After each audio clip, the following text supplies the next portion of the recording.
Less than 2 years ago, the Phoenix Suns proved that their bubble run was no fluke and made their first finals appearance since 1993. Devin Booker solidified himself as one of the best players in the league, Chris Paul proved invaluable in his playmaking and leadership, and Deandre Ayton was shaping up to be one of the better big men in today's game.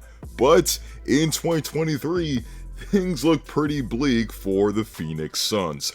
Despite winning 64 games last season, they're currently below 500, have lost 6 straight, are still without Devin Booker, and many other problems are plaguing this team. But before I get further into that, be sure to leave a like on the video, as each like makes a tremendous difference for the channel. Also, be sure to sub to the channel for even more content like this.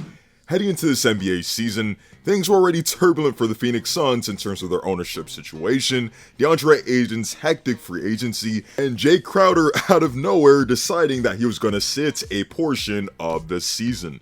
But first, let's start with the unexpected decline of Chris Paul. CP3 is without a doubt a Hall of Famer and all-time great, but after turning 27, he inexplicably hasn't looked the same.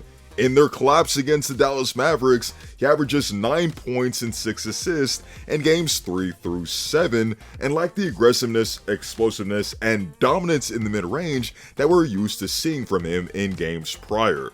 And this season, he hasn't been the point guard that we've been known to see over the past decade and a half. He's averaging the least amount of points in his illustrious career at just 13, and what's even more shocking is the fact that he's struggling mightily from 2-point range. He's shooting just 44% on 2-point shots and is shooting just 43% from the field overall, which are obviously some of the worst splits of his career. He's shooting just 40% within 5 feet of the rim, only 44% in the paint in the non-restricted area, and only 44% on mid-range jumpers compared to the 52% that he shot last year.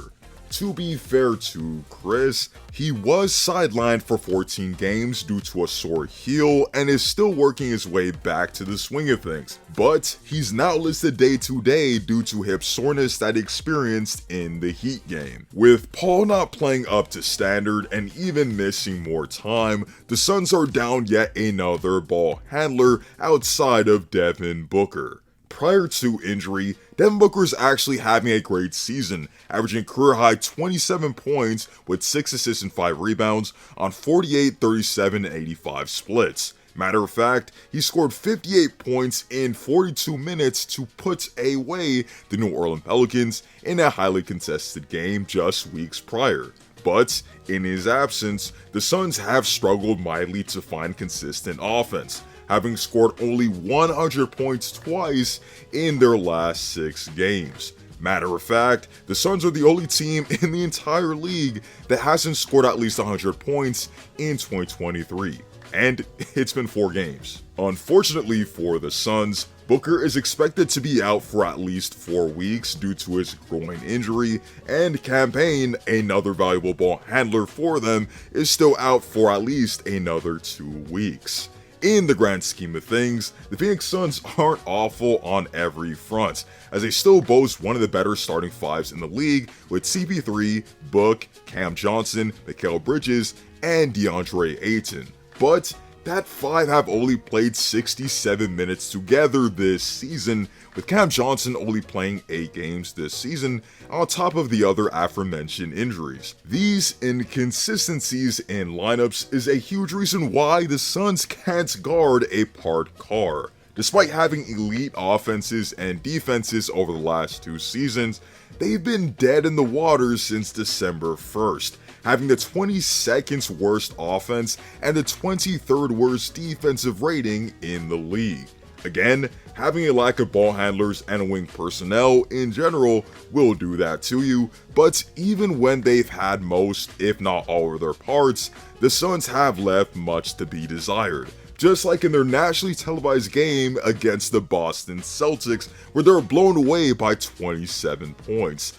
Since that December 21st date, the Suns have been without a doubt the worst team in the first quarter. They've had an offensive rating of just 103 in the first quarter in that stretch, a defensive rating of 117, and a consequent net rating of -14. The clear culprit here, at least on the defensive end, is a lack of communication, and it's been heavily plaguing the Suns all season. It's far from what we expect from a very well-coached team with Monty Williams and what we've expected from the Suns heading into this season, but it's a sad reality staring in the face of every Phoenix Suns fan. Next up, we obviously have to talk about the circus of Deandre Ayton's free agency and how well he's playing for the team this season. Deandre Ayton was obviously the Suns' #1 pick in the amazing 2018 draft that included Luka Doncic, Shai Gilgeous-Alexander, among many others, but soon after that draft, Deandre Ayton kind of proved the Suns right, averaging 17 and 11 through his first 2 seasons. However, Ayton proved invaluable in their NBA Finals run in 2021, but simultaneously plateaued in 2022. Leaving the Suns at an uncomfortable crossroads. They had to either pay their #1 pick with a massive extension that they didn't even feel he was worth, or risk losing him for nothing. And matters were made only more awkward when Kevin Durant demanded a trade and Ayton could potentially be a part of a sign and trade scenario. But eventually, the Suns would match the largest offer sheets in NBA history to retain their starting center. So, was it really worth it? Well, we did see glimpses of what Deandre Ayton was made of in that 2021 playoffs, where he was able to hang with the Clippers' smaller lineups, dominating them, and actually play a pivotal role in getting the Suns that far. And this season, he's putting up his typical 18 and 10 on 59% shooting, but we haven't seen a massive leap from the Suns big on either end of the floor this season. I get that he's only 24 and that how he's utilized ultimately impacts his production on this season, but even in the last few games when Devin Booker has sat, he's put up 17 points but on 16 shots a game. Overall, the Phoenix Suns are really going through it right now, being 1-9 over the last 10 games and being uncharacteristically poor away from home. However, there is light at the end of the tunnel here. Despite currently being 8th in the Western Conference, they're only a half game out of 6th place and only 3 games out of the 4th seed. They'll soon get Devin Booker, Cam Johnson, Cam Payne, and Chris Paul back in the fold, and they're still good at home. Not only that, despite their poor December, they're still just outside the top 10 in terms of defensive rating and should still be a force on that end when fully healthy. With that being said, let me know what you think about the Phoenix Suns in the comments section down below. What shocked you the most about the Suns' failures this season? And when fully healthy, can the Phoenix Suns turn this season around? Can they be contenders again? Let me know in the comments section down below. Be sure to leave a like on the video, as each like makes a tremendous difference for the channel, and also be sure to sub to the channel for even more content like this. Hope to see you all in the next one, and stay tuned.